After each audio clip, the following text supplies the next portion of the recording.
Can anyone catch them, do you think? Yes, of course.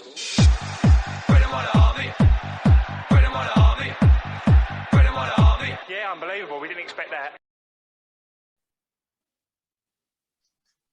Hi everyone, welcome to another episode of the Away Gunners podcast. So this is regarding the 5-star performance in Norwich that we gave.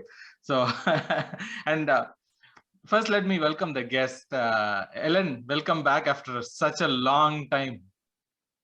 Yes, I'm happy to be back for this game week in particular. Clean sheet, 5 goals. The most happiest scenario when Ellen could be back. Arun, welcome back. Hi. Yes. Oh, it's always good to be back, especially when there's a game like this that we won. Yeah.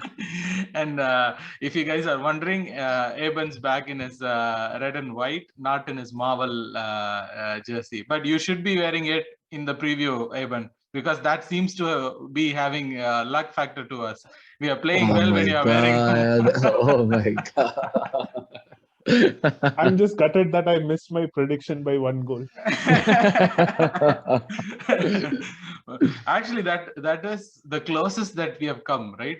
With our outlandish prediction and a team trying to match it up. You predicted 4-0, and I was going like, oh, 4-0, and then the team played a 5-0 game. So we'll start with you, Evan. How happy are you with this performance, especially on Boxing Day, right? Oh, I have no words. It was just an amazing performance. Good to see the team clicking well consistently. Obviously, it's not been 10 games, 20 games, but at least few games. I think we had a good run, then a small blip, and now we are having a good run again. And it's more important because we've got some tough fixtures to look up to. So I think it is very good. This was probably the last, since the next game has been postponed. This is our last game of this year, so it's good to finish the year on a high, and that makes us more optimistic about the next year. Actually, I didn't think about it in that way, that this is the last game of the year. Actually, that's going to be the caption of this video. So stole that idea from Evan right here. But Ellen, this is not just about the score line, right? 5-0 is not a score line that flatters us. As in, like, 5-0 is definitely the score line that this game deserved. Like, Arsenal should have scored 5 or more. We say that a lot of times, but this game, definitely it's a 5-0 game. And we didn't move up in any of our gears. Like, we were playing like anytime we could step up, anytime we could, like, step down.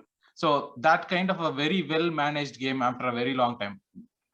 Guaranteed that, like, I mean, granted that it's against Norwich, the lowest of the lows and everything, but still we went in, we did this. How happy? I'm like super happy, like for 2 reasons. One is like this was like the 2nd year anniversary for Arteta. His first managerial game was on December 26, 2019. So it was more like a team's gift to him. Second reason is, right, like, see, I was one of the harshest critic for Arteta when, like, we were not doing good things in attack. Now, like, we'll go into detail about Auba, but like with Auba not playing the last 4 games, right, I could see the vision with which Arteta has formed this team. And it's a gradual progress. Like, say, after the Everton game, you could see like the team is like improving well in attack. See, it could be like any team, but like the way they are playing the triangles, or like the way, like, Odegaard is like sending out the passes now, like such kind of improvement, right? Like, I'm super happy. Like, this is what we want from our Arsenal team. That is coming from the harshest critic. So now I'll move on to Arun. Actually, the guy who has always told, like, yeah, trust the process. Oh, have I? That's what people make it seem. There's always a bunch of people ready to jump on me. but still, Arun, right? Like, it should be, if people who are saying sack the coach, like Deepak, I'm pulling your name here, so you could retort in the next episode. So but there are people who have been asking, like, to sack Arteta, to asking is like calling for his head every time the team loses. And then there are people like you who have been saying, like, wait, it's still time, it's still, like, give him time and all those things. More than give him time, it's about like giving what they are doing as a whole time, because just I don't believe in like sacking managers that very often. Yeah, so basically this is one time when you could go and with the January fixtures looking the way it is, this is one time you could go on and say like, I told you so. Oh no. That's Too early for that. it's too early to say I told you so. I mean, like I would like to. You're right. You know, when you said this was a fantastic performance, but you also added the caveat that it was against Norwich. Norwich are a team that is 20. I'm not taking anything out from the performance. It was a fantastic performance. Or more important, because if you actually notice, these are supposed to be our winnable games. It doesn't matter whether we're playing Norwich home or away. We are supposed to win these games, right? So the whole point of not bothering or not sort of discounting the big 6 games, be it home or away, is based on the premise that we should be able to win all of these games. We don't drop points here. We were struggling to do that last season. You know, though over a calendar year, we have gained the most number of points after City, we were losing points at places which we would have never lost during Wenger years. And it had sort of become the norm. It was criminal, but it had become the norm. So in that sense, definitely there is improvement. This is the improvement that, you know, when fans say they want to see improvement, it's not just about the position on the table. It's how well you go about the process, how well you're beating the teams that you're supposed to beat on a consistent manner. It doesn't, a blip against United doesn't matter if you're able to beat the Everton. But if you're not able to beat the Everton, that's when the problem is. So after Everton, it was really important how we responded. We responded beautifully. So, you know, overall, very good. But I would again like to see how this team goes on till the end of the season. That could possibly make me say, maybe I told you so. You know, so right now I'm definitely not. I don't think anyone should be there right now. It's like you're putting too much pressure on yourself as well as the club, and like everyone you are influencing with your one tweet when you say stuff like that. That's true. But again, it is hard to keep the optimism down when we have played. Don't keep the optimism down. That's what I'm saying. Don't keep the optimism needs to stay, but don't jump. Like I don't think when we are, this is a manager of a football club called Arsenal. You know, like say what you want. It is one of the biggest clubs in the world, 3rd biggest club in England. It's a big responsibility with so many things happening. For a person to be like a confirmed manager for this club, you need to do a lot more. Agreed, we are in transition, but for everybody to actually have their faith on, you need to show a lot more. And that's it. Yeah, you're showing the right things, but yeah, let's continue on. Consistency is the key, right? But still, right? It's like after the 3-0 against Southampton, 2-0 against West Ham, and then we went on 4-0 against who did we play 4-0? Sunderland. No, that was 4-1. Oh, 4-1 against Leeds. 5-1 against Sunderland, and then 5-0 against this Norwich team. By that trend, Eben, are we going to go 6-1 against City?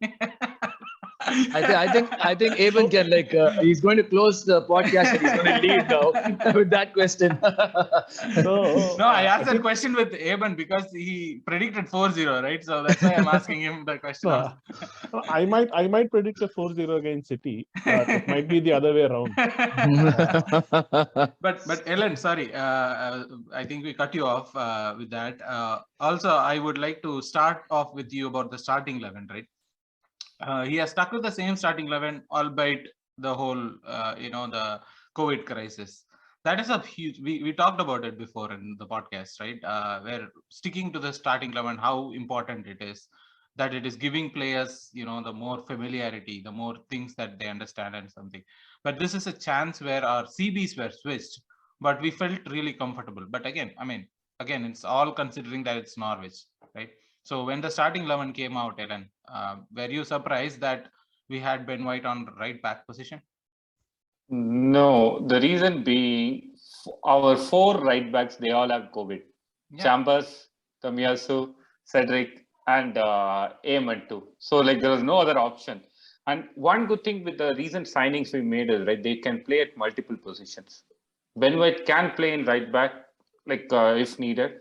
And Tomiyasu can play as centre back if needed too. So that is one good advantage we had. So not much surprise because it was a forced one. because like I had the confidence if Tomiyasu was like even little bit fit, right? Like he would have played him, but like with COVID, there was no other option. But the way they played, right? Like with like it was like as if like White was playing right back regularly. That was like a surprise for me. But the starting lineup was like expected one after I came to know about the news that people all have COVID. You didn't think that we will put in Saka at right back and then play Emil Smith Rowe up there? No, that is one thing. Like I'm confident with like the current team or the current squad. Like last year, if you had said right, like left back, we don't have anybody. Like Saka had to go there, but this one, right? Like there's a process. Like as like Arun used to say, like there is a process where like proper decisions are taken. Okay. Evan, the goals, right? Let's start with the goals first. Saka with 2 goals is a great thing, especially since like in the couple of past couple games, he has been missing that goal by like inches. Like yes, it would work. He hits players. He's been having that kind of a season where he's like last season there were a little bit of complaint about like Saka is not providing the end output, and also he tapered off during the end of the season. He started off well and then he kind of tapered off during the end of the season. But this season he looks hungry. He looks like he's enjoying himself. He even tried to do I don't know what that celebration was. Even in his Instagram, he has posted that. So he seems to be coming on his own. Saka is coming on to, someone that we know he is. We have already spoken a lot about Saka, but he's also becoming this person who you can rely on every game in. Oh yeah, see, we should not forget that how old he is. So he's still learning. He is improving every game. And like you said, last year his end product probably wasn't the best. This year he's definitely improved, but there's still room for improvement. Like you said, I think previous games he's hit the woodwork a couple of times. He's got very good opportunities which he could have maybe put to the left or right of the goalkeeper. It would have been goals, but they were saved. But very happy he took his chances, and they were not very easy chances also. They were both good shots. He took them and he's scoring. So it's good to see the youngsters scoring. And even though he's very young, he's very important for us because he gets us going. So for me, definitely improvement, but there's still a long way to go. I mean, please enjoy the victory before saying still a long way to go. When I say a long way to go, optimistically. Okay. No, Vijay, you cannot blame him. Eben is being like very wary. I can see it in his words. I'm also on the same boat. I can actually see Eben, like when I see him, I see myself. So, and it's actually nice because Eben's always been this uber positive guy who always felt that things were always nice. And now I can see him being very realistic, which is very nice. Let him be. You can look at it this way also. See, he is 20, and he's doing so well now. So just imagine when he gets to his peak, how good he can be. But yeah, we just have to wait. He has to improve, consistently continue improving, and he'll get there. There is one more person who have to be talked about in this game, Arun, and we have talked about him a lot. And Odegaard, yeah, you have backed him. You have backed him a lot too. But in this season, he was dropped for Lacazette to play the number 10 role, and then he comes back and he is constantly improving. Are you sure he was dropped for Lacazette to play the number 10 role or for Aubameyang to play the centre forward? Whichever, but still, like based on whatever you take, right? At the end of the day, he was dropped. This is no slating Aubameyang, by the way. I love the guy to bits, but it's just like the team works better. No, I'm just saying like he was dropped, and now when he got back, he seems to be doing a lot of the things that we want him to do. Before that, we thought he was going to be this. Oh, is he a number 8 or like someone who's like who's not a proper number 10? We had that questions about Odegaard in that scenario. But of the last couple of games, he has been proving that he's a number 10. Like you can see his vision. He's also being the general in the pitch. Like he's Arteta the in one the screaming, pitch. yeah. He's Arteta in the pitch. He sees the play. He sees what is happening. And this is not like piling up pressure on him or like putting praise on him for no reason. This is what I have been seeing, and it looks promising, but it also looks like there is going to be a higher ceiling with this player too. Definitely, definitely. That's the hope, right? You would always want to like if he can actually show you this. What he turned 23 like a week or so ago, Yeah. and with experience, like he was once termed the next Mesut Ozil, but then like he did not have enough chances to prove it. But now he's actually getting the chances again with Odegaard. He's fantastic, no denying that. Like when we are playing teams that are in the bottom half of the league, that's when we struggle because we do not have people who can actually unlock these defenses. Odegaard's biggest strength has been his close control. Like, when he's able to get out of those tight spaces and get passes. The passes are not at the level of, say, an Ozil pass or like what Fabregas used to do in terms of the zip or the pace or when it reached the player. But that's something definitely that can be improved as they keep playing together in practice trainings and all that. But what I found was that when we were playing these teams, he had a lot of space to play with. I do not know if he was able to create that space or if the teams played in such a way that there was so much of gap between their defense and midfield, which gave him a lot of opportunity to thrive. Mm, this is really good, considering I wouldn't like say he has to prove against the big six to be considered a big player. Bruno Fernandes does fuck all against big six, but he's still termed like a game changer because he's able to get those numbers in the games against the bottom half teams, which give you 3 points. It's at the end of the day, it's all the 3 points that matters. If Odegaard at his age right now is able to do all of this and can get me goals and assists in these games, then I'm just like you said, the ceiling seems to be pretty high for this one. And with a striker like I said, if you're able to do all of this, then imagine what a more clinical striker who can bring people more in would be able to do with his movement with a guy like Odegaard. So we've always had the situation of when we have a good number 10, we do not have a good striker. When we have a good striker, we have shitty number 10s or already no 10s at all. We've always been in this situation. So we can, with a guy like Odegaard, we cannot afford to make the same Ozil mistake again. It'll be really shitty if we get someone like a Giroud to complement this kid. That would be like, the breaking down the process or whatever you want to build. So it's not just Odegaard. I find like all of the front four, all of the team in general has such a high ceiling that you need players who can complement this. It'll be really good to see what they keep doing from here on.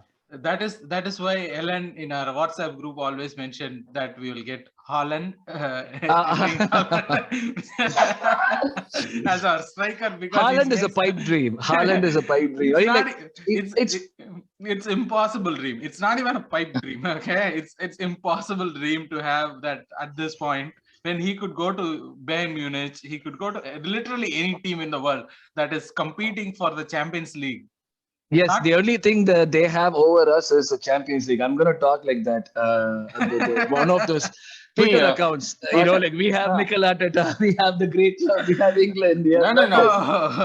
Arun, I will make it better. Like we have his country's captain playing for us. So what? So what? But Ellen, right? Like regarding the striker situation, it's coincidence that we have gone on to this run. Not just on this run, we have been playing better. Not just about the results, right? We have been playing better. We look like a team better when Aubameyang is dropped. I know this is not slating Aubameyang in general, but is this system working? See, the current process doesn't suit. Yeah. That's the question. Go ahead. Is this system working better without Aubameyang? If so, exactly. If so, what is the solution here? Does Aubameyang change himself to be this someone who works in the system, or we are like, okay, done, sell him?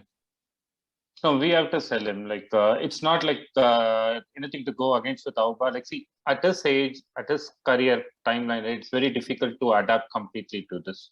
See, again, just to add few things here. One is like when we were having that very worst trend last year, right? Like when we introduced ESR and everybody, it was by accident we introduced them. Similar way, this discipline issue, right? Like has created again another accident for us. After which, like we have gone into the next level. Like that was one area where like Arteta was like struggling to attack teams, like to score goals regularly. We had a negative goal difference. Now it is like looks like a normal table for us. All happened in the last 4 games, and that is because of Auba missing. See, again, Auba is a great player. Single-handedly, he helped us in that team, like where we needed a clinical striker. Auba see, he's not like Van Persie where he gets a single chance, he scores it. He'll always misses. We know about that. But he cannot bring all the players in. See, one typical example was like the second goal, right? Like if you had seen Odegaard, right? When he gets the ball, Tierney will be like in our off, not even in their Yeah. off. Yep. And then like Odegaard like will do a Ozil like pass to him. Ozil, Odegaard. Yes. The mix was up. true. Yeah, go ahead. Yeah, go ahead. it was like that kind of a pass, like to him, like who was not at all. See, Ozil's pass most of the time, right? Why I like it, like the player will not at all be there. The pass will come and the player will come. That was exactly what happened that time. See, that kind of interplay, right? Like doesn't happen with Auba. Even though that is like, see, Martinelli will not be playing if Auba is there. Martinelli is a live wire there and like is running, right? Creates a lot of spaces for Odegaard and Isak. On the other side, Saka is doing the same. So that thing, right? Like this momentum or this gameplay, right, will get affected if Auba is there. But So again, even though Ellen, Auba is good, like the current system, yeah. but again, Ellen, right? Like we cannot have just these kids carry on the team for the rest of the season. We need Aubameyang or Lacazette or any of this, players who are seasoned to know how to pace an entire season, right? Instead of like when the Agreed. kids, Agreed. usually when kids break out, they could play well for half a season. That's what we have seen in our things, right? Like always the kids could play well for half a season, but then they usually taper off the next half. So we cannot yeah, go ahead. Sorry. Like see, even though we say Saka and everybody are kids based on their age because they can learn and improve a lot, they are experienced too. Like see, Saka, like last season, if you see at the fag end of the season, like he was having tiredness issue or fatigue issues, which is common. And even this season, right, like ESR didn't start much. See, that's where like Martinelli helps us out. Like, so we can rotate all these four guys, like wherever needed or like this thing. So they don't have to play week in and week out. And this season, right, we don't have Europe too as a distraction for us. So we don't have to worry much about fatigue. But I agree on your point, like say, even though I want Auba to be sold, like see, Laka will be there till the end. And if needed, like as a backup plan, we can have like Nketiah to play like for like crosses into the boxes. So that kind of game also we can play. And like by the end of the season, right, like say January, very difficult to get a good striker. But like the transfer season, the summer, right, we should get a good striker who can like link with this play. So that's with that assumption only. If we are selling Auba, we are getting a striker who is like world class and who's able to, because we sorted out almost all the other positions like in this transfer window. So striker will be one of the priority position for us in the coming transfer window. With that assumption only, I'm saying Auba to be sold. So Vijay, is it more like in terms of the experience you're asking this question, or is it in terms of the quality of the players that you're asking this question? It is both, right? Like the experience brings, like quality is one thing, but experience brings how you manage your things, right? Like quality would be, for example, in a race, quality would be someone who could run better. But experience is what would help you pace like on a cricketing standpoint, it will be like quality would be someone who knows how to play good shots. But then in experience would someone be who knows how to control the game. So yeah. based on whom we have in our squad right now, who do you think would be the experienced senior players who can help people control the games? Now that you've mentioned about Aubameyang, not just the game, as a season, right? Like I'm talking more on a season. Aubameyang would know how to end the season on a high. Pepe would know. Partey and Xhaka would know how to end seasons. But I don't understand what are you basing this on? Like, what has Aubameyang done at Arsenal that gives you the confidence that he would know how to pace the season and know how to end the season on a high? That's what I'm trying to understand. Because we are talking about like the lack of a senior player. I agree in terms of the presence of a player in the dressing room. It makes a huge difference whether we have him or not, whether he's performing on the pitch or not. That's a senior thing. But in terms of pacing the season, do we really have anyone who has the knowledge to do that? I mean, Aubameyang has done it. He has done that with like Dortmund, where they have finished strongly. He has done that with us, where we went on the FA Cup run, right? That season, he did end the season on a high. Pepe last year knows how to end the season. Like last 5 games, he actually did. No, I mean, like that was also against like teams that, I agree. But like if I wouldn't want to bring Pepe in this conversation just because like he's he's not playing. Like if he was really that figurehead that you're mentioning him to be, he would have definitely played more games. A 20-year-old Saka is being preferred over him. But what I'm saying is I am all for experience. I totally understand your point. We need, like, with a bunch of kids that we have, for us to be able to sustain the season and know when to play how, you need those experienced heads. But I really do not know if we have those experienced heads who really have that experience of having done that. Like it's not like we have someone like a Cristiano Ronaldo. Now, of course, not Cristiano Ronaldo-esque figure in the team, but like someone who's been there, done that, knows how to proceed through the season. You're telling me Xhaka is fantastic. He's played all right, but he's always like a ticking time bomb. Like how as players, he gives them like the confidence that he's a senior head. He drives everything around. But as a youngster, would I be like always willing to look up to him all the time, given that I know he's always just a red card kick away?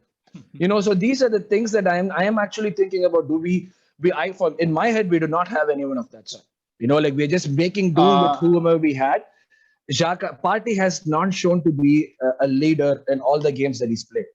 He's a performer, yes, but does he, like, he's getting yelled at by Odegaard. He's getting yelled at by Gabriel. Can you imagine a Bobby Perez or like a Kolo Toure yelling at Vieira? Vieira would kill them. Exactly. This is what I mean. He will murder them on the pitch. Exactly. With 60,000 audience in there. Partey has the experience of winning, being a part of winning squads, yes. But going through the season, he has not exhibited any leadership qualities. Xhaka is there. Lacazette is there. Aubameyang is there. We just have to make do with what we have. And I don't think like Auba leaving is going to create too much of a void. Yes, the presence of a senior player, but like going through the motions of the season, given the form that Aubameyang is right now, and like the fact that he was made probably a leader because of lack of choices. When you put all of this together, I really don't think that the lack of Aubameyang would have too much of an impact on how we pace the season. Not the goals, but how we pace the season. And because just to give one other example, how do you rate Gallas as a winning player? Like, you'll rate him high, right? But if you remember, like that injury season, Gallas was our captain. With all those experience, he completely like went down, and that affected the morale of the team. So experience or things may not be like always okay. But Eben, right? Like Arun was touching about the ticking bomb, and I remember that in that game, right? When there was an incident, the referee went like, "Okay, something has happened here. Who do we give card? Oh, Xhaka, come here. Here, have a yellow card." I mean, he deserved an yellow for other challenges, but not for that one, right? It's like a default yellow card for Xhaka whenever things happen. But sticking on to that point, right? Like we are running out of sentiments in January. With if Partey goes away, AMN is already with COVID. Sambi is already with COVID. So the only option we have is Xhaka and Elneny. Elneny is also going. Who said he's staying back? Oh yeah, Elneny is going. Jack Wilshere. So. The rumors of Jack Wilshere signing a short-term contract in Jan. Seems more likely that it's going to happen, right? Are we gonna? But we have to sign someone, right? Or else, how are we going to manage? Like we have the City game on first, and then we have Liverpool's Spurs. How are we going to manage this season? I think City game we are okay. We've still got the AFCON players playing. So City we are good, but yeah, the next two league games are City and Tottenham. Then we've got 2 games against Liverpool, Carabao Cup semis. So yeah, it's going to be. I don't know. I don't have an answer to that just wait and see the entire fan base flick of a switch and then turn Arteta out after the by Jan 15. After the next 5-6 games, you never know, because we are playing City, Tottenham twice, Liverpool, and 1 Nottingham Forest.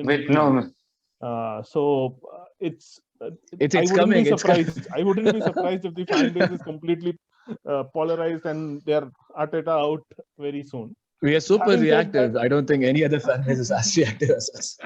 So to answer your question, I think midfielders, I frankly don't know, to be frank. I'm just hoping somebody recovers from COVID and is fit enough to play as soon as possible. Because other than AMN and Sambi, I can't think of anybody else who's there, because Elneny is going, Partey is going. So AMN is also like being linked with the move away to Roma. Yeah, Alone. Roma, that offer is also going on. So we don't know, or he might have to. You might have to do with playing Odegaard deeper and playing somebody else. Think of other options like that, or even making White play as a CDM. I think he's done that for Leeds, if I'm not wrong. Yeah, but no. Or bring in Chambers if he's fit again. I don't know. Or I'll tell you a horrifying situation, especially for Arun, right? Bringing Ceballos back. Ceballos. I'd rather give chances to the likes of Rekik and Patino instead of bringing like Ceballos. Why? Like, fool me once, shame on me. Fool me once, shame on you. Fool me twice, shame on me. Yeah. Fool me 3 times. I don't deserve to live. but Ellen, is there any CMs that we are linked to? Like any? I don't think so. I don't think so. And like my other worry is like you are all talking about people leaving and this thing, and you all have Xhaka alone now. And Xhaka, he normally gets yellow, and 5 yellows means there's a ban. And like he's a red card away anytime. So I'm just like thinking like there won't be any midfielders at all. So we are going to play a formation where we have no midfielders, no right backs. I think they'll get some reinforcements in January. No, I think we might not be signings, might be loans or something. But definitely, as a club, I think we're running out of options, so they have to do something about it. Or like I said, playing so deep that he would play as a midfielder. That one. No, one thing with our current structure, right? Like we are linked with various players, and like for a long period, and it is kept hidden. All of a sudden, like when we sign only, those names are coming out, like or like 1 or 2 days before that. So maybe like we might have planned for this already.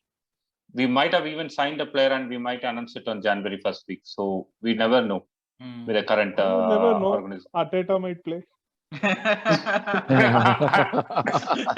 Player coach. Suddenly there'll be he would take off the jackets, and like him and Wilshere would come in to play as a midfielder. But yeah, that's a concerning thing. The other part of the concerning thing is like we know the Wolves game has been postponed for now. COVID has been getting bad. There have been a lot of games that are getting postponed, cancelled, and all those things. So Eben, is the league gonna continue? That's the question that I want to ask you, right? Like, because you are there in UK, so will the league keep continuing, and how long does this gonna happen, or are they going to take any more decisions? I think the league will continue. But obviously, I think I'm expecting the UK government would take some restrictions because the cases are increasing drastically. But probably because of the festive period, they haven't taken any action till now. But they would. But I think the first step when it comes to games, even if they put in restrictions, would be to play it behind closed doors rather than cancel the league completely and things like that. So I think they will, unless things get even bad. Okay. So yeah, so I don't think the UK government is going to stop games immediately. Even if the first step would be, even if it gets really bad, first step would be to play behind closed doors, because I think even next year, December is the World Cup also. So even if they delay, stop it, they wouldn't have time to finish it. They also have next season is already going to be different, very different to how all the seasons have been, because they need a break in the middle for the World Cup. So I don't think they would. And yeah, I think it's a waiting game to see what happens. But yes, COVID is increasing, and it's not just for Premier League and the teams across England. It's increasing quite a lot. Daily number of cases are increasing, and with the cancellations, you can see it is actually getting in to the football teams, players, staff, etc. So, but yeah, I think there will be cancellations on and off, but I don't think they'll cancel the entire thing. That's interesting. I just I worry that there will be cancellations too, but I don't want the whole league to be cancelled, obviously. But yeah, thanks for that information. So, guys, anything else to add? Unless if someone wants to yell, Emil Smith, go! or any of the other like Tierney or Saka's name, feel free to yell something about it. Or else, like if there is anything else to talk, I think we could. But I don't think we have anything else at this point to add to this week's thing. So thank you, guys. We would meet back before the Manchester City game to preview it.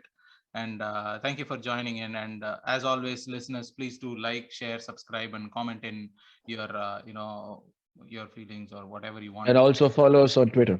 Follow us on Twitter. We do make some content on Twitter.